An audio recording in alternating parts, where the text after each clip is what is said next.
Excise శాఖలో భారీగా బదిలీలకు సంబంధించిన బ్రేకింగ్ చూస్తూ ఉన్నాం. బదిలీలు చేస్తూ తెలంగాణ సర్కార్ నిర్ణయం తీసుకుంది. 159 మంది అధికారులను ట్రాన్స్ఫర్ చేస్తున్నట్లు సర్కార్ ప్రకటించింది. హైదరాబాద్ డ్రగ్స్ కేసులో సంచలన విషయాలు బయటకు వస్తున్న సమయంలోనే ప్రభుత్వం ఈ నిర్ణయం తీసుకోవడం మరో సంచలనంగా మారింది. చాలా రోజుల నుంచి బదిలీలు లేకపోవడం, డ్రగ్స్ కేసు విషయంలో సీఎం సీరియస్ గా తీసుకోవడంతో ఈ ట్రాన్స్ఫర్లు జరిగినట్లు చెబుతున్నారు. ఎక్సైజ్ ప్రక్షాళన లక్ష్యంగా ఈ నిర్ణయం తీసుకున్నట్లు తెలుస్తోంది. అయితే తెలంగాణ శాఖలో ఎక్సైజ్ శాఖకు సంబంధించినటువంటి బదిలీలకు సంబంధించిన పూర్తి వివరాలు మా ప్రతినిధి రమేష్ వైట్ల అందిస్తారు. రమేష్, 159 మంది అధికారుల బదిలీ అంటే చాలా పెద్ద ట్రాన్స్ఫర్ గా చెప్పుకోవాలి. ఎట్లా చూడాలి డ్రగ్స్ కేసు విషయంలో 159 మంది బదిలీకి సంబంధించి? డ్రగ్స్ కేసు వెలుగు చూసిన తర్వాత ఎక్సైజ్ శాఖ మొత్తం 159 మంది అధికారులను బదిలీ చేస్తూ కొద్దిసేపటి క్రితం ఆదేశాలు తీసుకున్నట్టుగా తెలుస్తుంది. ఇందుకు సంబంధించి అకౌంట్స్ ఎవరో ఒక నిర్ణయం తీసుకున్నారు. అయితే ప్రధానంగా చూసినట్లయితే ఇన్స్పెక్టర్, ఎస్ఐ, సూపరింటెండెంట్ స్థాయిలో ఈ బదిలీ జరిగినట్లుగా ప్రధానంగా మనకు వస్తున్న సమాచారం. అయితే వీళ్ళంతా కూడా కీలకంగా ఎక్కడికెక్కడ గ్రౌండ్ స్థాయిలో ఉండి డ్రగ్స్ కావచ్చు, గుడంబా కావచ్చు, ఇతరత్ర అక్రమ రవాణా లిక్కర్స్ ని పూర్తి అరికట్టాల్సిన అధికారులు అయితే వీళ్ళు ఎక్కడ కూడా సరిగా పనిచేయట్లేదు, ఎక్కడ కూడా వీళ్ళతో విమర్శలు వస్తున్నాయి, వీళ్ళు సరైన దిశలో మార్గదర్శకత్వంలో వెళ్ళట్లేదు. అయితే ఇప్పటికే ముఖ్యమంత్రి కూడా దీనిపై ఏదైతే పూర్తి స్థాయిలో డ్రగ్స్ కావచ్చు, మిగతా అక్రమ రవాణాలు కావచ్చు పూర్తి అరికట్టాలని చెప్పి కూడా ఎవరైనా అక్రమాలు పాల్పడితే వాళ్ళ తాకట్టు తీయాలని చెప్పి కూడా సీఎం ఆదేశించిన నేపథ్యంలో ఇప్పుడు కొద్దిసేపటి క్రితం జరిగిన ఒక రివ్యూ మీటింగ్ లో ఈ నిర్ణయం తీసుకున్న సమాచారం ఉంది. తెలంగాణ మొత్తంగా ఈ బదిలీలు చేశారు. అయితే వీళ్ళకు ఎక్కడ, ఎప్పుడు, ఏ విధంగా పోస్టింగ్ అనే విషయాన్ని ఇంకా దీనికి సంబంధించి పూర్తి ఇంకా అది వివరాలు రాలేదు. పోస్టింగ్ కూడా ఇదే రోజు ఇస్తారో లేకపోతే మళ్ళీ తర్వాత రోజు ఇస్తారో అన్న విషయం కూడా ప్రస్తుతానికి కన్ఫర్మేషన్ లేదు. అయితే ప్రధానంగా చూసినట్టయితే ఈ బదిలీలు ఎక్సైజ్ శాఖలో ఒక సంచలనం రేకెత్తిస్తుందని చెప్పవచ్చు. రైట్, ప్రధానంగా హైదరాబాద్ లో ఎన్ని బదిలీలు జరిగి ఉండొచ్చు? ఎవరి మీద అంటే దీనికి సంబంధించి, లేదంటే ఎక్సైజ్ డిపార్ట్మెంట్ లో ఎవరైనా దీనికి సహాయ సహకారాలు అందించిన వారు ఏమైనా ఇందులో ఉండే అవకాశం ఉందా? ఇప్పటికీ ఈ హైదరాబాద్ నగరంలో చాలా మందికి బదిలీ. హైదరాబాద్ లో ఉన్న ప్రతి పోలీస్ స్టేషన్, హైదరాబాద్ లో దాదాపు 10కి పైగా పోలీస్ స్టేషన్స్ ఉన్నాయి, ఎక్సైజ్ పోలీస్ స్టేషన్లు ఉన్నాయి. దీంతో పాటు రంగారెడ్డి చుట్టుపక్కల ప్రాంతాలకు సంబంధించిన పోలీస్ స్టేషన్లు ఉన్నాయి. వీటన్నిటికి సంబంధించి కూడా ప్రస్తుతానికి బదిలీలు జరిగినట్టుగా చెప్తున్నారు. ఎవరిని ఎక్కడ పాత పోస్టులు లేరు, అందరూ అది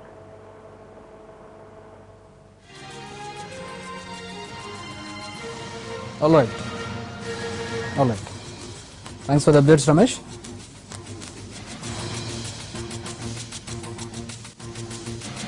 నూట 159 మంది బదిలీలకు సంబంధించిన బ్రేకింగ్ చూస్తూ ఉన్నాం. డ్రగ్స్ కేసు విచారణ జరుగుతున్న నేపథ్యంలో సిఏలు, ఎస్ఐలు, సూపరింటెండెంట్లలో 159 మందిని బదిలీలు చేశారు తెలంగాణ ఎక్సైజ్ శాఖ. దానికి సంబంధించిన బ్రేకింగ్ చూస్తూ ఉన్నాం. ఎక్సైజ్ శాఖ ప్రక్షాళనకి ఇది ఒక ఉదాహరణగా చెప్పుకోవచ్చు. మొత్తం 159 మందిని బదిలీ చేశారు. భారీ బదిలీగా చెప్పుకోవచ్చు ఇది.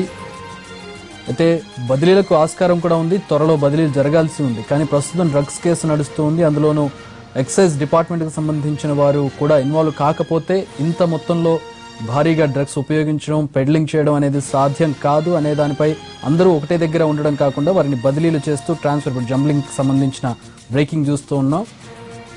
ఎవరిని ఎక్కడ పోస్టింగ్ ఇస్తారనేది ఇంకా ఖరారు కాలేదు. బహుశా ఈ రోజు లేదా రేపట్లో అది ఖరారయ్యే అవకాశం కనపడుతుంది.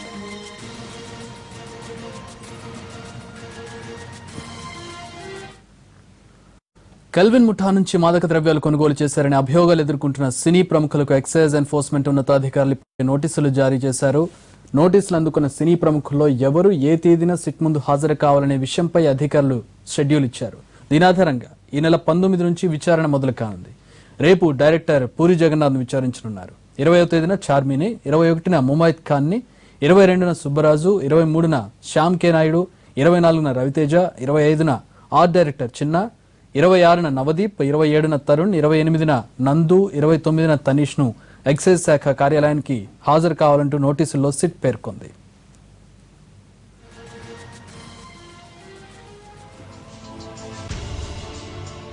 అయితే ఈ విచారణకు సంబంధించి ప్రతిరోజు ఉదయం 10:30 గంటల నుంచి విచారణ ప్రారంభమవుతుంది. విచారణలో వీరు ఎలాంటి వివరాలు వెల్లడిస్తారనేది కేసుకు కీలకం కానుంది. దీనిపై పూర్తి వివరాలు మా ప్రతినిధి రమేష్ వైట్ల అందిస్తారు. డ్రగ్స్ కేసులో సినీ ప్రముఖుల్ని రేపటి నుంచి సిట్ విచారించబోతుంది. మొత్తం 12 మందికి ఇప్పటికే నోటీసు జారీ చేసిన సిట్ వీళ్ళందరినీ రేపటి నుంచి విచారిస్తామని పేర్కోవడం జరిగింది. దీంట్లో రేపు ఉదయం 10:30కి డైరెక్టర్ పూరిని విచారిస్తామని పేర్కొంది. అయితే పూరి ప్రస్తుతానికి అందుబాటులో లేడు. అతను వేరొక షూటింగ్లో ఇతర రాష్ట్రంలో ఉన్నాడు. అయితే అతను సంబంధించి ఎవరైనా వస్తారా లేకుంటే అతను ఇక్కడికి వచ్చి తన మనుషులు ఒక న్యాయవాది కానీ ఇక్కడికి వచ్చి సమయం కావాలని కోరే అవకాశం ఉందా, ఇలాంటి దానిపైన ప్రస్తుతానికి ఎలాంటి క్లారిటీ లేకుండా పోయింది. మరోవైపు చూసినట్లయితే సిట్టుకు సంబంధించి రేపటి నుంచి 12 మందిని విచారించబోతున్న నేపథ్యంలో ఎక్సైజ్ కమిషన్ చంద్రబాబు ఇప్పటికే హై లెవెల్ రివ్యూ కమిటీ కూడా ఒకటి ఏర్పాటు చేయడం జరిగింది. ఈ రివ్యూ కమిటీలో మొత్తం అడిషనల్ కమిషనర్లు, ఎక్సైజ్ ఎన్ఫోర్స్మెంట్ డైరెక్టర్గా ఉన్న అకున్ సబర్వాల్తో కలిసి మొత్తంగా ఒక సమావేశం ఏర్పాటు చేశారు. ప్రస్తుతానికి సమావేశం కొనసాగుతుంది. ఈ సమావేశంలో పలు కీలకమైన నిర్ణయాలు కూడా తీసుకోబోతున్నారు. దీంట్లో ఏ విధంగా అయితే డ్రగ్స్ను పూర్తిగా రాష్ట్రం నుంచి కావచ్చు, హైదరాబాద్ నుంచి తరిమివేయాలని చెప్పి సీఎం ఒక ఆదేశాలు జారీ చేశారు. ఎంతటి వారినైనా వదిలిపెట్టద్దని చెప్పి సీఎం ఆదేశాలు ఇచ్చిన నేపథ్యంలో ఇక్కడ ఏదైతే కమిషనర్ ప్రస్తుతానికి ఎక్సైజ్ ఎన్ఫోర్స్మెంట్ అధికారులతో పాటు ఎక్సైజ్ అధికారులతోటి ఒక సమావేశం ఏర్పాటు చేసి తమ ఫ్యూచర్ ప్లాన్ కూడా ప్రస్తుతానికి వివరిస్తున్నారు.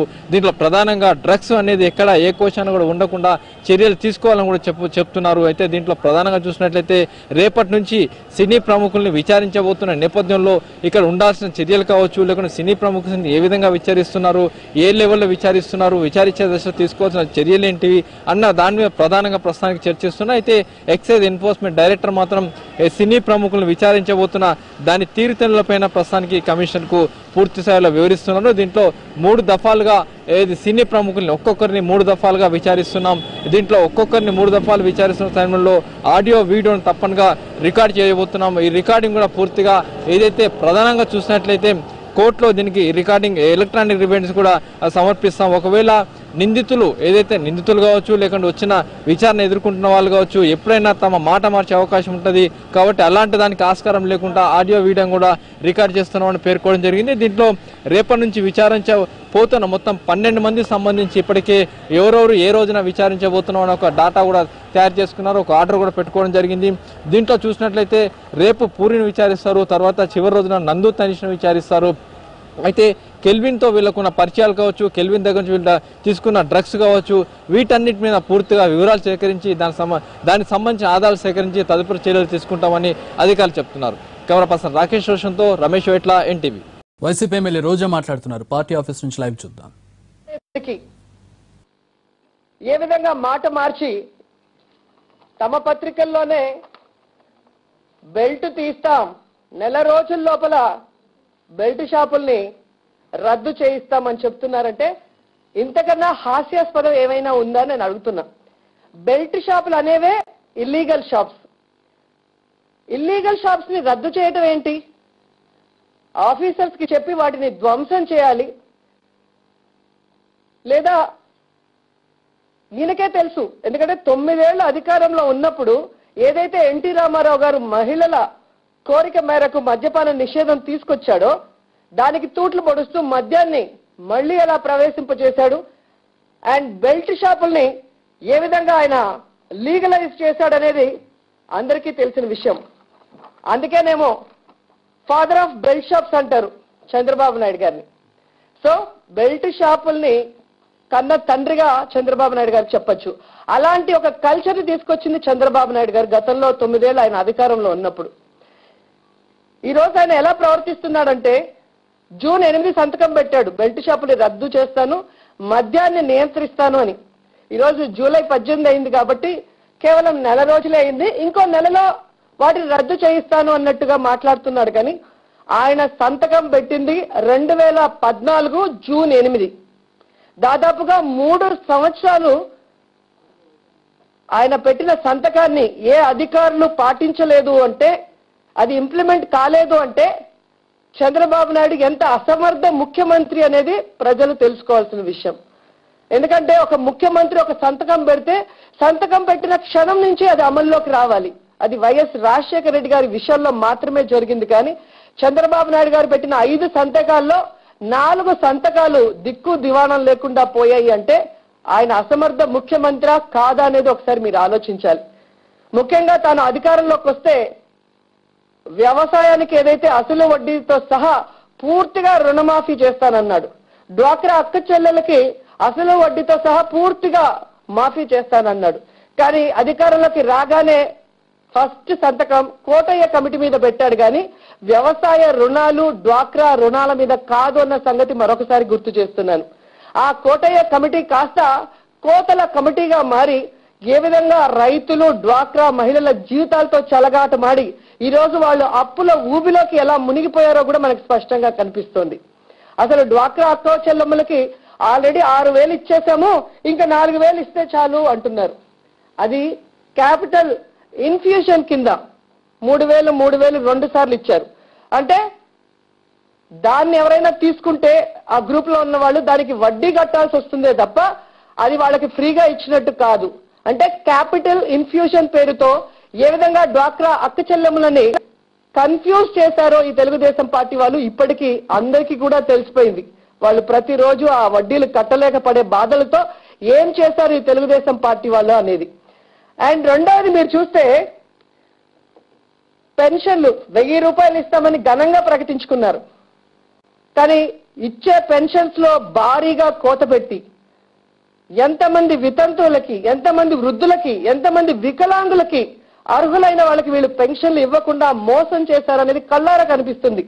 ఆయన గెలిచిన కుప్పంలోనే మీరు సర్వే చేస్తే క్లియర్ కట్ గా ఉంటుంది. రాజశేఖర రెడ్డి గారు ఉన్నప్పుడు Telugu Desam party hard core fan అయినా కూడా వాళ్ళ ఇంట్లో నిజంగా వృద్ధులో వితంతువులో వికలాంగులో ఉంటే ముగ్గురికి కూడా పెన్షన్లు ఇచ్చిన దాఖలాలు ఉన్నాయి. కానీ ఈరోజు ఇంటికి ఒక పెన్షన్ అంటూ ఎంతో మంది ఆ పెన్షన్ మీద ఆధారపడి బ్రతికే వాళ్ళ జీవితాన్ని సర్వనాశనం చేశారు ఈ రోజు జన్మభూమి కమిటీల పేరుతో అన్నది నిజం కాదా చంద్రబాబు నాయుడు అని నేను అడుగుతున్నాను. ఇక మీరు చూస్తే ఎన్టీఆర్ సృజల స్రవంతి అది కూడా ఆయన సంతకంలో భాగమే. ప్రతిరోజు 2 రూపాయలకి 20 లీటర్ల మినరల్ వాటర్ ఇస్తానని చెప్పి సంతకం పెట్టాడు. ఇప్పటికి ఒక్క రోజైనా ఒక్కరికైనా ఇచ్చాడని నేను అడుగుతున్నాను.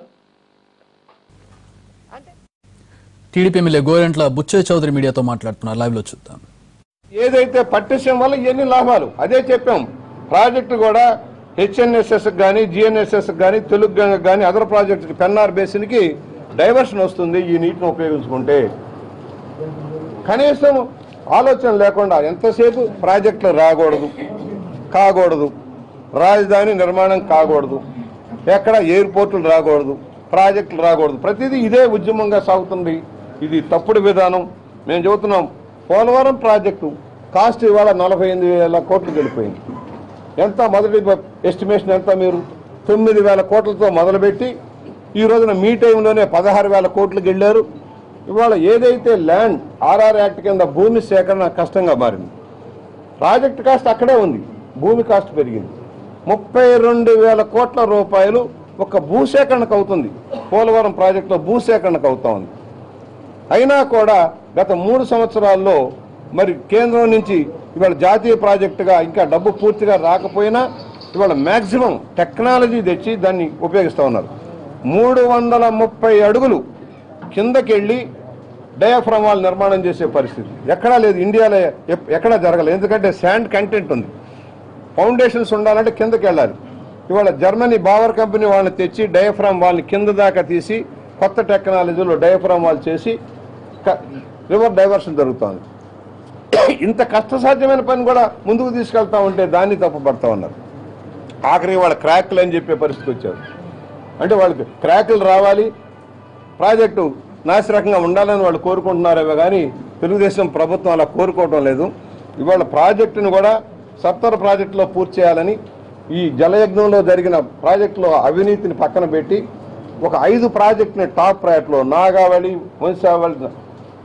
వంశధార ప్రాజెక్టులు కానీ, అంద్రీనేవా కానీ, గాలేరు నగర్ కానీ, అలాగే వెలుగొండ ప్రాజెక్టు, పోలవరం ప్రాజెక్టు ఇవన్నీ సత్వరంగా తీసుకున్నాం. ఈ గోదావరి ప్రాజెక్ట్ కనీసం 4-5 ఏళ్ళు పడుతుంది డెఫినెట్గా. ఎంత మనం చేసినా గోదావరిలో హైయెస్ట్ ఫ్లడ్స్ వస్తాయి కనుక ఆ ప్రాజెక్టు నదీ ప్రవాహాన్ని డైవర్ట్ చేసే స్కీమ్లో అప్పటి వరకు పంటలు ఎండిపోవాలని నేను అడుగుతాను. అంటే డెల్టాలో, కృష్ణా డెల్టాలో పంటలు ఎండిపోవాలి, రాయలసీమలో పంటలు ఎండిపోవాలి.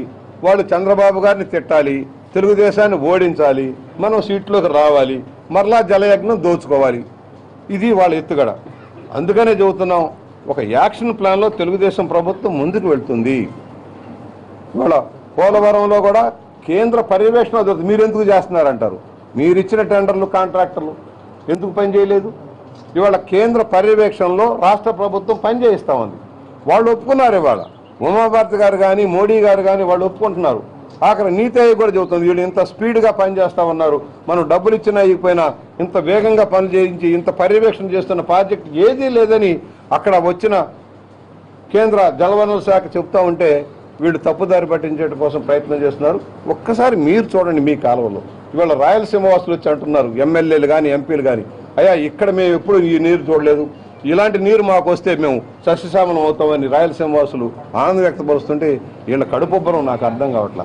ఇవాళ డిబేట్కి నేను పిలిపించాను, రమ్మన్నాను. ఎందుకంటే అక్కడెక్కడో కాదు, గోదావరిలో మేము సాక్రిఫైజ్ అక్కర్లా, మాకు మిగులు నీరు. ఇవాళ గోదావరిలో 80,000 క్యూసెక్స్ ఈ పోటీ వెళ్తుంది. 80,000 క్యూసెక్స్ ఇవాళ వెళ్తుంది. మనం కేవలం 15 టీఎంసీ తీసుకున్నాం ఇప్పటికి పట్టిసీమ ద్వారా. మా దగ్గర కూడా ఒక 18 టీఎంసీ వాడుకున్నాం. సముద్రానికి పోయింది ఎక్కువ ఉంది, 56 టీఎంసీ దాకా ఇప్పటికి పోయింది సముద్రానికి. ఇవాళ 80,000 వెళ్తుంది. రాబోయే 5-6 రోజులు కూడా 82 లక్షల దాకా కూడా సముద్రానికి పోయే పరిస్థితి ఉంది. వృధాగా పోతున్న నీటిని ఒడిసిపట్టి కృష్ణా డెల్టాకి ఇస్తే మరి వాళ్ళ బాధ ఏంటో నాకైతే అర్థం కావట్లేదు. ఆయన కూడా ఉండవల్లే పక్కనే, మరి ఆయనకి ఎందుకు అర్థం కావట్లేదు? వాళ్ళ స్వగ్రామం ఉండవల్లే. 2 రోజులుగా హైదరాబాద్ లో ఎడతెరపలేని వర్షం కురుస్తోంది. నగరం మొత్తం వర్షానికి తడిసి ముద్దయింది. ఉప్పల్ సికింద్రాబాద్ ప్రధాన రహదారిపై వర్షం నీరు నిలిచిపోయింది. దీంతో భారీగా ట్రాఫిక్ జామ్ ఉంది. మెట్రో పనుల వల్ల రోడ్డుపై గుంతలు ఏర్పడడంతో చాలా స్లోగా మూవ్ అవుతుంది. వర్షంలో చిక్కుకున్న ప్రయాణికులు తీవ్ర ఇబ్బందులు పడుతున్నారు. ఎల్బీ నగర్, వనస్థలిపురం, హయత్ నగర్లలో రోడ్లపైకి వర్షపు నీరు చేరడంతో విద్యార్థులు, ఉద్యోగులు ఇబ్బందులకు గురవుతున్నారు.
విరామం లేకుండా కురుస్తున్న వర్షం హైదరాబాద్ వాసులను కిరిబిక్కిరి చేస్తుంది. రోడ్లన్నీ జలమయమయ్యాయి. బేగం బజార్, సుల్తాన్ బజార్, కోఠి, అబిడ్స్, నాంపల్లి, బషీర్బాగ్, లక్డీకాపూల్, నారాయణగూడ, హిమాయత్ నగర్లో భారీ వర్షం కురవడంతో నాలాలు పొంగి ప్రవహిస్తున్నాయి. దీంతో ఎంజే మార్కెట్, బషీర్బాగ్ ప్రాంతాల్లో రోడ్లు చెరువును తలపిస్తున్నాయి. సికింద్రాబాద్లో కురిసిన భారీ వర్షానికి రోడ్లన్నీ జలమయమయ్యాయి. మోండా మార్కెట్, పార్సీగుట్ట, మధురానగర్, వారాసిగూడ, చిలకలగూడ, పద్మారావు నగర్, మారేడ్పల్లి, అడ్డగుట్ట, కార్ఖానా, బేగంపేటలో వర్షం కారణంగా పలు ప్రాంతాల్లో విద్యుత్ సరఫరా నిలిచిపోయింది.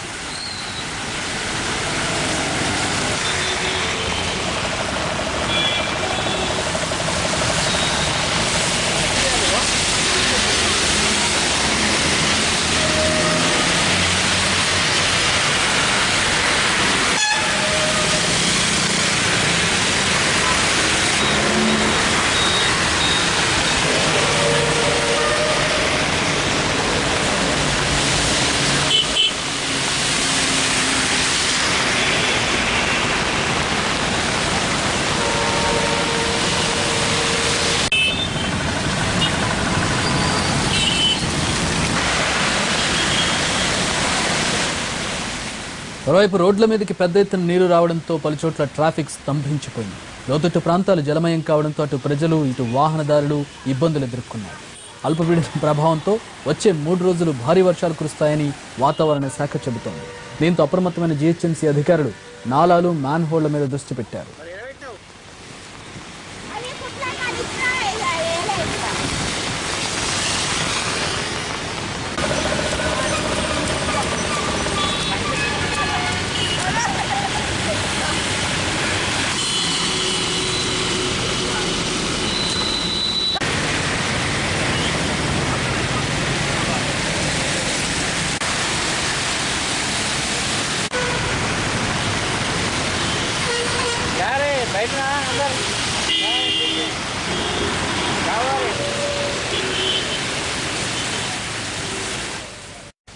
హైదరాబాద్లో రోడ్లు నరకానికి నకళ్లుగా మారాయి. నిన్న మధ్యాహ్నం నుంచి కురుస్తున్న భారీ వర్షాలకు రోడ్లన్నీ చిత్తడిగా మారాయి. ప్రధాన రోడ్లపై భారీగా గుంతలుండడంతో ట్రాఫిక్ స్తంభించిపోతోంది. నీళ్లు నిండిపోవడంతో ఎక్కడ గుంత ఉందో తెలియని భయంకర పరిస్థితుల్లో ప్రయాణం సాగిస్తున్నారు వాహనదారులు. కూకట్పల్లి నుంచి అటు మియాపూర్ ఇటు మూసాపేట మార్గంలో రోడ్లు వాహనదారులను నడ్డి విరగొడుతున్నాయి.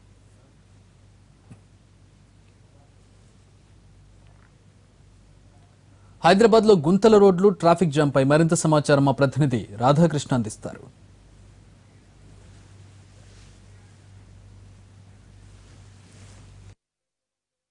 హైదరాబాద్లో వర్షం నగరవాసులను తీవ్ర ఇబ్బందులకు గురి చేస్తుందని చెప్పుకోవచ్చు. ఎక్కడ చూసినా కూడా ట్రాఫిక్ జామ్లు, రోడ్లన్నీ గుంతలమయమై వాహనదారులు ప్రధానంగా ఇబ్బందులు పడుతున్న పరిస్థితి ఉంది. ఇవాళ ప్రధానంగా కుక్కట్పల్లిలో తీవ్ర ట్రాఫిక్ జామ్ చోటు చేసుకుంది. సుమారు 2 నుండి 3 కిలోమీటర్ల మేర ట్రాఫిక్ జామ్ చోటు చేసుకుంది. కుక్కట్పల్లి ఎక్కడి నుండి అయితే వై జంక్షన్ స్టార్ట్ అవుతుందో, వై జంక్షన్ నుండి మొదలు పెడితే నిజాంపేట్, మియాపూర్ వరకు కూడా ఈ ట్రాఫిక్ జామ్ అనేది కొనసాగుతుంది. ఎక్కడ చూసినా కూడా 3 పైగా కూడా గుంతలు మనకు కనబడుతున్నాయి. రోడ్లన్నీ గుంతలతోటి వాటర్ నిండి ఎక్కడి నుండి వెళ్ళాలన్నా కూడా భయపడాల్సిన పరిస్థితులు చోటు చేసుకున్నాయి. ప్రస్తుతం మనం చూస్తున్నాం ట్రాఫిక్ సిబ్బంది గుంతల్లో వెళ్తున్న వాహనాల నుండి వాళ్ళు ప్రమాదాల బారిన పడకుండా ఉండేందుకు వాళ్ళని ఒకవైపు అప్రమత్తం చేస్తూ వాళ్ళు విధి నిర్వహణ ఒకవైపు కొనసాగిస్తున్నారు. మరొక వైపు ఈ గుంతల రోడ్లలో వాహనదారులు వెళ్ళాలంటే భయపడాల్సిన పరిస్థితి చోటు చేసుకున్నాయి. ఎక్కడ ఏ గుంతలు ఉన్నాయో తెలియదు. ఒకవైపు వాటర్ పూర్తిగా నిండి ఉంటుంది. మనం చూస్తున్నాం ఇప్పుడు ఒక బస్సు వెళుతున్న పరిస్థితిని చూస్తున్నాం. చాలా భయంకరమైన గుంత, అది చాలా లోతుకుంది. మనం గుంతను చూడవచ్చు కూడా. అంత లోతులో ఆర్టీసీ బస్సు వెళ్తుంది కాబట్టి సరిపోయింది. కానీ లేదా ఎవరైనా 2 వీలర్ వెళ్తే మాత్రం వెంటనే అతను కింద పడిపోయే ప్రమాదం మనకు కనబడుతుంది. ఇలాంటి గుంతల ద్వారా ప్రధానంగా కుక్కట్పల్లి వద్ద తీవ్ర ట్రాఫిక్ జామ్ అనేది మనకు ఎక్కువగా కూడా కనబడుతున్న పరిస్థితి ఉంది. ఒకవైపు మరొక వైపు వాహనదారులు ఎక్కువగా ఆఫీసులకు వెళ్లే సమయం, ఈ సమయంలో ఎక్కువగా ఆఫీసులకు వెళ్తుంటారు కాబట్టి ఆ తొందరలో ఎక్కువగా ట్రాఫిక్ జామ్ కూడా ఎక్కువగా అవుతుంది. మరొక వైపు ఇది ఎక్కువగా జాతీయ రహదారి, ముంబై వైపు వెళ్లాల్సిన జాతీయ రహదారి కాబట్టి వాహనాల రాకపోకలు కూడా ఎక్కువగా ఉంటాయి. ఇటు నారాయణ్ ఖేడ్, బీదర్ ఇతర ప్రాంతాలకు వెళ్లే దారికి సంబంధించిన వాహనాలు, బస్సులు, ఇతర జిల్లాల నుండి వచ్చే బస్సులు కూడా ఎక్కువగా ఉంటాయి కాబట్టి ట్రాఫిక్ జామ్ అనేది మనకు ఎక్కువగా కనబడుతూనే ఉంది. ఎక్కడ చూసినా ప్రధానంగా మాత్రం ఈ గుంతలు మాత్రం ఎక్కడ చూసినా మనకు కనబడుతూనే ఉన్నాయి. కుక్కట్పల్లి నుండి మొదలు పెడితే ఇటు మియాపూర్ వరకు ట్రాఫిక్ జామ్ ఉండడం ద్వారా వాహనదారులకు మాత్రం ఇబ్బందులు తప్పడం లేదు. ఒకవైపు భారీ వర్షం, మరొక వైపు ట్రాఫిక్ జామ్. దీంతో ఇబ్బందులు అనేవి మాత్రం వాహనదారులకు తప్పడం లేదు. ఇలాంటి పరిస్థితుల మధ్యనే నగరవాసులు ప్రయాణించాల్సిన దారుణమైన పరిస్థితులు చోటు చేసుకున్నాయి. నిన్న కురిసిన భారీ వర్షానికి సుమారు 4 నుంచి 5 గంటలకు పైగా కూడా వర్షం పడడం, ఆ తర్వాత ట్రాఫిక్ జామ్ చోటు చేసుకోవడం జరిగింది.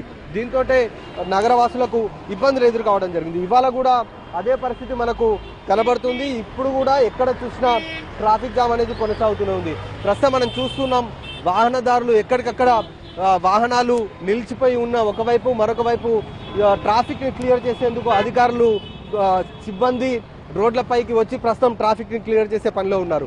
మనం ఎక్కడ చూసినా కూడా ఇలాంటి ఇబ్బందులు నగరంలో ఎక్కువగా కనబడుతున్నాయి. అసలు ఎందుకు ఇలాంటి ట్రాఫిక్ కి సంబంధించిన ఇబ్బందులు ఎందుకు ఎదురవుతున్నాయి? కేవలం గుంతల వల్లనే ఇలాంటి సమస్య ఎదురవుతుందా, లేకపోతే మరేదైనా కారణాలు ఉన్నాయా? మనం ఒకసారి ట్రాఫిక్ ఇన్స్పెక్టర్ ఉన్నారు, ఒకసారి ఆయన అడిగి తెలుసుకుందాం. ఎందుకండి ఉదయం నుండి ఈ ట్రాఫిక్ కి సంబంధించిన ఇబ్బందులు ఎందుకు ఎదురవుతున్నాయి, ఎలాంటి చర్యలు మీరు తీసుకుంటున్నారు? ఇదంతా totally road work, pipe line work, మరి ఇదంతా బ్యాడ్ కండిషన్ ఆఫ్ రోడ్స్ వల్ల ఇదంతా ట్రాఫిక్ మూవ్ కావట్లేదు. ప్రతి ఒక్కరు మీరు కూడా చూస్తున్నారు కదా, అక్కడంతా వాటర్ లాగింగ్ గుంటలతోనే ఈ ట్రాఫిక్ అంతా ముందుకు కలుగుతలేదు. అందులో వర్షం ఒకటి, ఈ రోడ్లన్నీ రిపేర్లు, ఇవి వాటర్ వర్క్స్ డిపార్ట్మెంట్స్ అని వాళ్ళ works, mission Bhagiratha and road అంతా డ్యామేజ్ అవడం వల్ల ఈ ప్రాబ్లమ్స్. అంటే ఎందుకు సార్, ఎంత వరకు ఈ సమయం పట్టే అవకాశం కనబడుతుంది ట్రాఫిక్ క్లియర్ కావడం? ఇదంతా వాళ్ళు అన్ని డిపార్ట్మెంట్స్తో సంబంధం ఉంది. వాళ్ళు వర్క్ కనుక ఈ రోడ్డు కనుక క్లియర్ చేసి ఇస్తే ఈ ట్రాఫిక్ ఫ్రీగా మూవ్ అవుతుంది. మా లెవెల్ అయితే మా ఉన్నంత వరకు రెగ్యులేషన్ ఇవన్నీ బాగా చేస్తున్నాము. వీలైన ఇక్కడ గుంటలు ఉంటే మా లెవెల్ అన్ని పూర్తి క్లియర్ చేసేస్తాం. మొత్తం మనం చూస్తే కూడా 2 వైపులా ట్రాఫిక్ జామ్ అనేది మనకు కనబడుతుంది. ఒకవైపు ట్రాఫిక్ ఇటు కుక్కట్పల్లి నుండి ఇటు మియాపూర్ వైపు వెళ్లే రోడ్డు, మరొక వైపు జేఎన్టీయూ నుండి ఇటు అమీర్పేట వైపు వెళ్లే రోడ్డు, మొత్తం పూర్తిగా మనకి ఎక్కడ ట్రాఫిక్ జామ్ కనబడుతుంది. ఎదురుగా ఒక వాహనదారుడిది వెహికల్ కూడా ఆగిపోయి ఉంది మనకు కనబడుతుంది. ఇది ప్రధానంగా జాతీయ రహదారి. ఎన్నిసార్లు ఇక్కడ ఉన్న స్థానికులు మొరపెట్టుకున్నా కూడా అధికారులు పట్టించుకున్న పరిస్థితులు లేవు. ఎందుకంటే జాతీయ రహదారి అంటేనే చాలా విపరీతమైన వెహికల్స్ వస్తూ ఉంటాయి, ఇతర జిల్లాల నుండి రాకపోకలు ఎక్కువగా సాగుతుంటాయి. అలాంటి సమయం ఉన్నప్పటికీ ఎందుకు అధికారులు పట్టించుకోవట్లేదు అనేది ఒక సైడు ఆలోచించాల్సిన అవసరం ఉంది. ఇప్పటికైనా ఇలాంటి పరిస్థితి నుండి నగరవాసులకు విముక్తి కల్పించాల్సిన అవసరం ఉంది.